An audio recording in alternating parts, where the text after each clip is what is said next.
അമ്മ കഥ പറയുന്നുണ്ടോ ഇല്ലേ? കഥയല്ല ഉണ്ണിയെ, മുത്തച്ഛന്മാരുടെ കാലത്ത് നടന്ന സത്യങ്ങളാ. രാമവർമ്മ തമ്പുരാനാണെന്ന് നാട് ഭരിച്ചിരുന്നതേ. വേഗം പറയൂ ആദ്യമേ. ആ ഓട്ടുമന്തിൽ ഇത്തിരി വെള്ളം എടുത്തുണ്ടോ? തൊണ്ട താഴ്ചിട്ട് വയ്യ. സംഭവങ്ങളൊക്കെ നടന്നത് ഒരുപാട് വർഷങ്ങൾക്ക് മുമ്പാ. അന്ന് ഈ ചെമ്പ്ര ഒരു പുണ്യഭൂമി ആയിരുന്നു കേട്ടോ.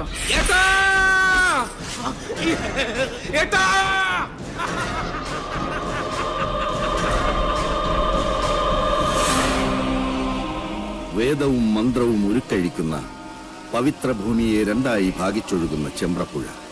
പുഴയ്ക്കക്കരയും ഇക്കരയും രണ്ടില്ലങ്ങൾ. ഒന്ന് മണിയങ്കോട്ടില്ലവും മറ്റൊന്ന് നെല്ലൂർ മനയും. ശരിക്കു പറഞ്ഞാൽ അനേകം ശിഷ്യ പരമ്പരകളുള്ള രണ്ട് ഗുരുകുലങ്ങൾ. മണിയങ്കോട്ട് വലിയ നമ്പൂതിരിക്ക് മക്കൾ 6 5 ആണും 1 പെണ്ണും. പെൺകുട്ടിയുടെ പേര് സാവിത്രി. ഓ കണ്ടാലോ അപ്സര കന്യക. അച്ഛനെ പോലെ തന്നെ ജ്ഞാനിയായിരുന്നു സാവിത്രി. അഞ്ജനം കൊണ്ട് കണ്ണെഴുതി, കുങ്കുമം കൊണ്ട് പൊട്ടുകുത്തി, കസ്തൂരി കളഭങ്ങൾ ചാർത്തി പല്ലക്കിൽ എഴുന്നള്ളുന്ന മണിയങ്കോട്ട് സാവിത്രി വിദ്യാദേവിയുടെ മനുഷ്യാവതാരമെന്ന് ചെമ്പ്രക്കാരെല്ലാം ഒരുപോലെ വിശ്വസിച്ചു. ഒരു നവരാത്രി കാലം മഹാരാജാവ് ചെമ്പ്രയിലേക്ക് എഴുന്നള്ളി. ഗുരുകുല അന്തേവാസികൾക്കുള്ള വേദപരീക്ഷയുടെ കാലായിരുന്നു അത്. എന്നിട്ട് പോകുന്നുണ്ടോ നീ? പറയാത്തമ്മേ, എനിക്ക് കേക്കണം.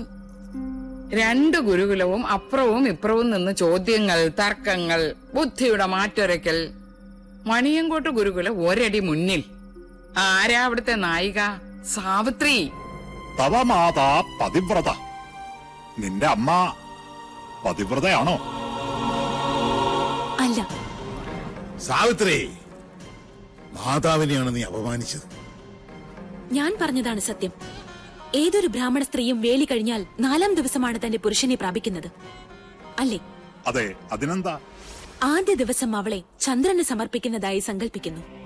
2-ാം ദിവസം ഗന്ധർവന്, 3-ാം ദിവസം പ്രജാപതിയായ അഗ്നിക്ക്. അത് കഴിഞ്ഞ് 4-ാം ദിവസം മാത്രമേ താലി കെട്ടിയ മനുഷ്യന് അവളെ സ്പർശിക്കാൻ പോലും നിങ്ങൾ അനുവദിക്കൂ. അന്നല്ലേ സേകമുഹൂർത്തം. അതുകൊണ്ട് ഞാൻ പറയുന്നു, ഒരു ബ്രാഹ്മണ ഭാര്യയും പതിവ്രതയല്ല. ജ്ഞാനിയാണ് നീ. മണിയങ്കോടിന്റെ മാനം നീ കാത്തു. ഇവിടെ കൊണ്ട് മതിയാക്കാൻ നെല്ലൂരെ. വരട്ടെ, ഒരു ചോദ്യം കൂടി ബാക്കിയുണ്ട്. സാവിത്രിയെ പരാജയപ്പെടുത്തിയാൽ മണിയങ്കോട്ട് ഗുരുകുലം വീഴുന്ന് നെല്ലൂർ കാർന്നോര് നിരീക്ഷിച്ചു. പേരക്കുട്ടിയുടെ പ്രായമുള്ള ആ ജ്ഞാനദേവതയോട് കാർന്നോര് ചോദിക്കാൻ പാടില്ലാത്ത ഒരു ചോദ്യം അങ്ങോട്ട് ചോദിച്ചേ. പഞ്ചേന്ദ്രിയങ്ങളെ ത്രസിപ്പിക്കുന്ന രസങ്ങളിൽ ഏറ്റവും വലിയ രസം ഏത്? മണിയൻകുട്ടി സാവിത്രി എന്തുത്തര പറഞ്ഞില്ലേ? ഉത്തരം കാർന്നോരുടെ മുമ്പിൽ ഓലയിൽ എഴുതി കാണിച്ചു സാവിത്രി. ആദ്യമേ സാവിത്രി എന്താ എഴുതിയത്?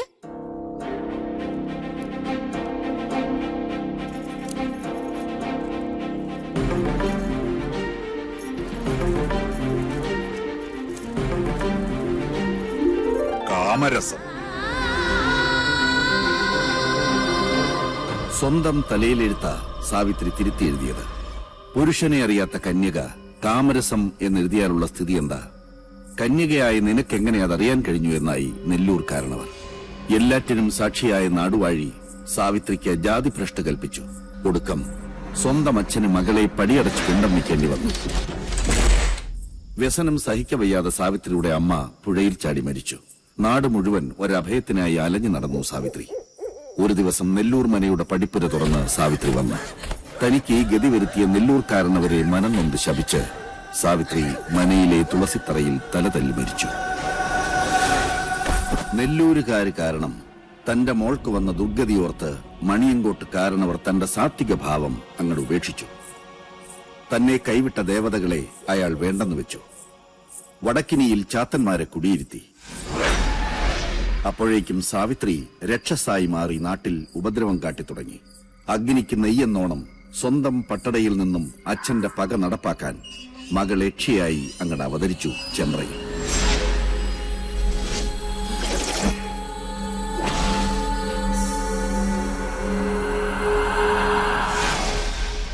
സാവിത്രിയുടെ രക്തം വീണ തന്റെ മനയിൽ അനർത്ഥങ്ങൾ പ്രതീക്ഷിച്ച നെല്ലൂർക്കാരനവർ ഉളിയന്നൂർ തച്ചനെ വരുത്തി പുതിയ ഒരു എട്ടുകെട്ട് പണിയിച്ചു. പാലുകാച്ചലും സദ്യയും. ചെമ്പ്രയിൽ ഒരു ഉത്സവത്തിന്റെ ആഘോഷമായിരുന്നു അന്ന്. പക്ഷെ ആ രാത്രി പകവീട്ടലിന്റെ രാത്രി കൂടിയായിരുന്നു. സന്ധ്യാജപത്തിനു വേണ്ടി കുളിക്കാനിറങ്ങിയ നെല്ലൂർക്കാരനവരെ നേറിയക്ഷിയായി വന്ന സാവിത്രി അകപ്പകയോടെ കഴുത്തിൽ കോമ്പല് താഴ്ത്തി. പിറ്റേന്ന് ചെമ്പ്രപ്പുഴയിലാണ് കാരണവരുടെ ശവം പൊന്തിയത്. നെല്ലൂർ മനയിൽ അവശേഷിച്ചിരുന്നവരെല്ലാം ജീവനും കൊണ്ട് ചെമ്പ്ര വിട്ട് ഓടിപ്പോയി.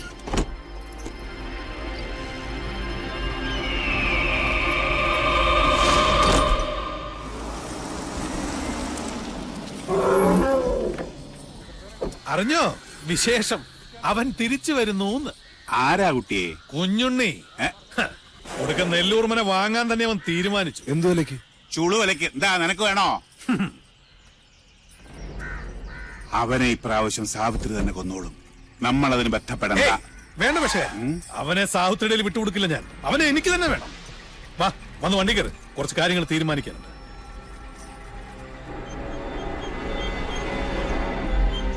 പൂർവം ഭവേൽ തിക്തമയം പുനസ്തു ജ്യേഷ്ഠോക്തി ന്യൂനം പ്രിയം ച. ഞാൻ പറഞ്ഞതൊന്നും ഉണ്ണിക്ക് മനസ്സിലായില്ലെന്നുണ്ടോ? എല്ലാം മനസ്സിലായി. മച്ചിയുടെ മകൻ മരുഭൂമിയിലെ മൃഗതൃഷ്ണയിലെ ജലത്തിൽ നിന്നും പൂക്കൾ പറിച്ചു ചൂടി മുയലിന്റെ കൊമ്പിൽ പണിത വില്ലുമെടുത്ത് കടലിൽ നായാട്ടിനിറങ്ങി. എന്താ വാക്യത്തിൽ വ്യാകരണ പശുണ്ടോ? ഇല്ലല്ലോ. ഇല്ല. പക്ഷേ നോൺസെൻസ് ആണ്, മീനിംഗ്ലെസ്.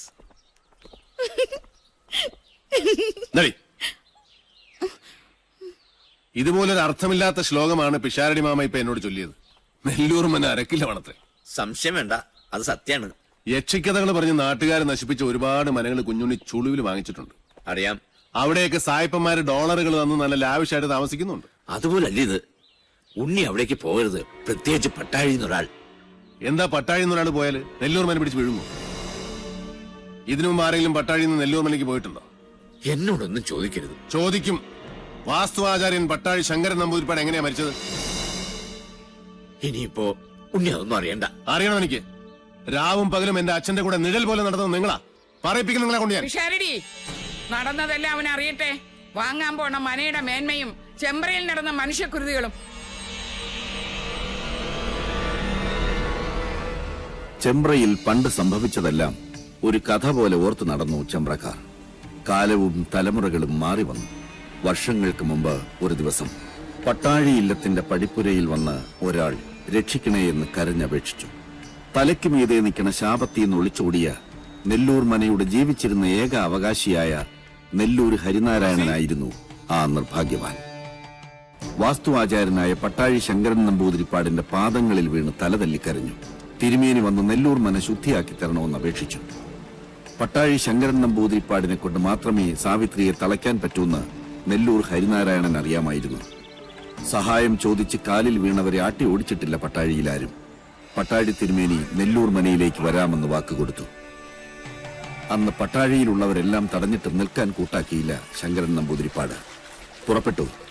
അനിയനെയും സഹായി പിഷാരടിയെയും കൂട്ടി ആ ശാപഭൂമിയിലേക്ക്, നെല്ലൂർ മനയിലേക്ക്.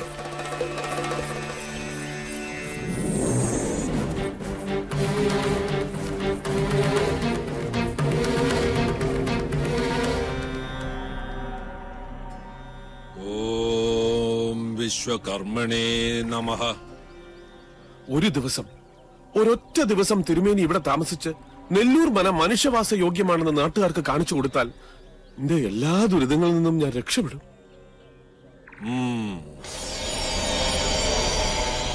പേർഷ്യന്ന് വന്ന മഠത്തിൽ അബ്ദുള്ള മന വാങ്ങാന്ന് പറഞ്ഞിട്ടുണ്ട്. ആ പണം കൊണ്ട് ഞാൻ എന്റെ കടങ്ങളൊക്കെ വീട്ടും. ഇവളുടെ മരിച്ചുപോയ അമ്മയുടെ ആഗ്രഹം പോലെ ഇവളെ ഞാൻ പഠിപ്പിക്കും, വലിയ നിലയിലാക്കും. പിഷാരടി, അടുക്കളയിൽ ഗംഗാജലം തെളിച്ച് അഗ്നി തെളിയിക്കുക. മണിയങ്കോട്ട സാവിത്രി അറിയട്ടെ നമ്മളിവിടെ എത്തിയെന്ന്.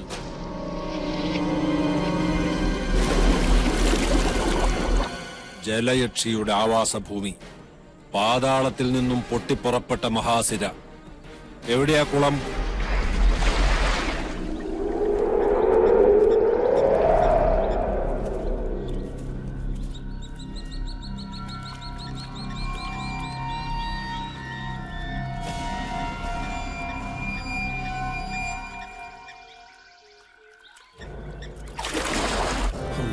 ഭഗവതി, കാത്തുകൊള്ളണേ. തീ കത്തിച്ചോളുക. അയ്യോ തിരുമേനി,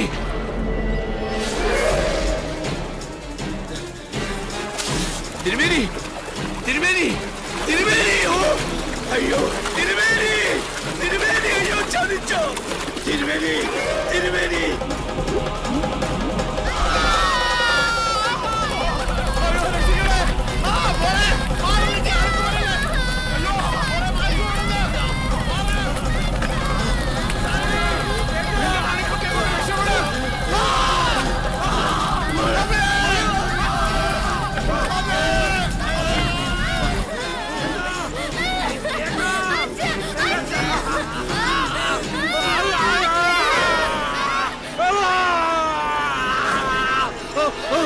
മര്യാദ